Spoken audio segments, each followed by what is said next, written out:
April fool. ഇത് കേൾക്കാത്തവരായി ആരുമുണ്ടാവില്ല. മുസ്ലിം അമുസ്ലിം എന്ന വകതിരിവില്ലാതെ ഏവർക്കും ഹരം പകരുന്ന ദിവസമായി ഏപ്രിൽ 1 മാറുമ്പോൾ കളവ് പറയാൻ പടച്ച റബ്ബ് അനുവദിച്ച ദിവസമാണിതെന്നാണ് പലരുടെയും ധാരണ. പരലോകത്തെ പേടിയുണ്ടെങ്കിൽ മുസ്ലിം ചെറുപ്പക്കാർ ഈ വേണ്ടാവൃത്തിയിൽ നിന്ന് മാറി നിൽക്കേണ്ടതുണ്ട്. ചില അഭ്യൂഹ കഥകളാണ് ലോകത്ത് ഈ ഫൂളന്മാരെ പടച്ചുവിടുന്നത്. ആദ്യം അതൊന്ന് നമുക്ക് പരിചയപ്പെടാം. പിന്നെ ഇസ്ലാമിക ഇതിവൃത്തത്തിനകത്ത് നിന്ന് നമുക്ക് ചില സത്യങ്ങൾ വിചാരപ്പെടാം. 1582 കാലഘട്ടത്തിൽ ഫ്രാൻസിൽ നടന്ന ഒരു വെറൈറ്റി കലണ്ടർ പരിഷ്കരണമാണ് ഇന്നത്തെ ഏപ്രിൽ ഫൂളിൽ കലാശിച്ചത്.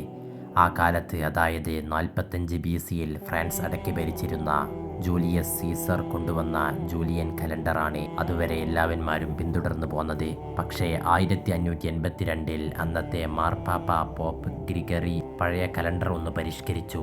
എന്നിട്ട് ഒരു പേരും ആ കലണ്ടറിന് കൊടുത്തു, ഗ്രിഗോറിയൻ കലണ്ടർ.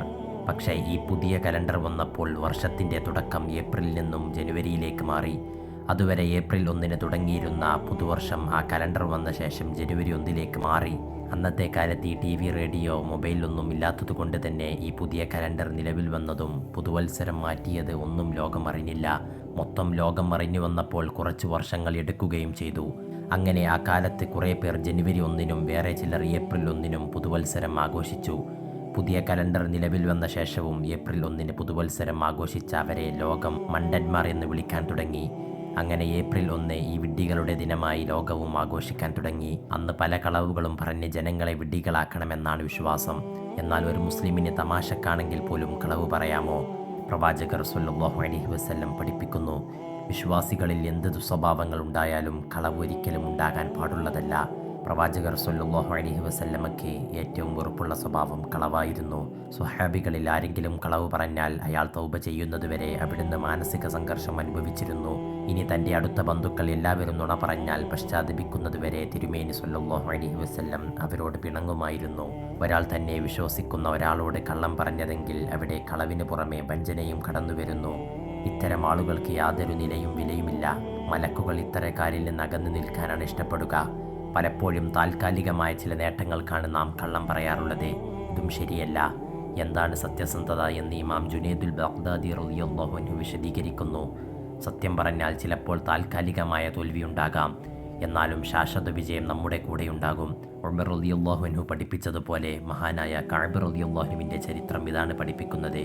തബൂക്ക് യുദ്ധത്തിന് സാഹചര്യം അനുകൂലമായിട്ടും അദ്ദേഹം പോവാതിരുന്നു.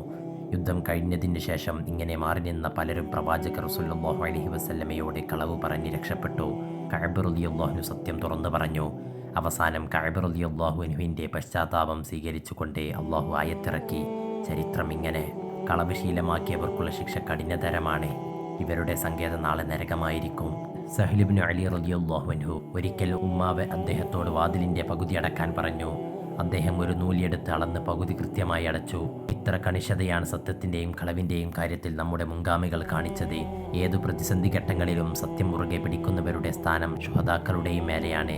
ചുരുക്കിപ്പറഞ്ഞാൽ ഏപ്രിൽ 1-നായാലും മറ്റേത് ദിവസമായാലും പരിശുദ്ധ ഇസ്ലാം വിലക്കിയ കളവുമായി ബന്ധപ്പെടുന്നത് നീചമായ സംസ്കാരവും കുറ്റകരവുമാണ്. അതിനു പുറമെ ഇത്തരം പാശ്ചാത്യ സംസ്കാരം വാരിപ്പുണരുന്നത് കടുത്ത തെറ്റുകൂടിയാണെന്ന് ഓരോ മുസ്ലിമും ഓർക്കുന്നത് നന്നാകും. ഖുർആനിനെക്കുറിച്ചും ഹദീസിനെക്കുറിച്ചും അറിയാതെ സംസാരിക്കുക, ഇതാണ് ഏറ്റവും കുറ്റകരമായ കളവ്. ഇനി ഒരാൾക്കൊരിക്കലും കളവിൽ നിന്ന് ഒഴിഞ്ഞു മാറാൻ പറ്റില്ല എന്നൊരവസ്ഥ വന്നാൽ തന്നെ അവിടെ ചെയ്യേണ്ടത് വല്ല ആലങ്കാരിക പ്രയോഗങ്ങൾ നടത്തി വ്യക്തമായ കളവിൽ നിന്ന് രക്ഷപ്പെടലാണ്. ഇതിന് ഇസ്ലാമിൽ അനുവാദമുണ്ട്. ഇമാം ബുഖാരി റളിയല്ലാഹു അൻഹു തങ്ങൾ ഇതിന് കൊടുത്ത ഉദാഹരണം ഇങ്ങനെയാണ്: അബൂ തൽഹയുടെ കുട്ടി മരിച്ചു. കുട്ടിക്ക് എങ്ങനെയുണ്ടെന്ന് ചോദിച്ചപ്പോൾ ഭാര്യ ഉമ്മു സുലൈം റളിയല്ലാഹു അൻഹ വിവരമറിയാത്ത ഭർത്താവിനോട് പറഞ്ഞു, അവൻ്റെ ആത്മാവിന് സുഖമായിരിക്കുന്നു.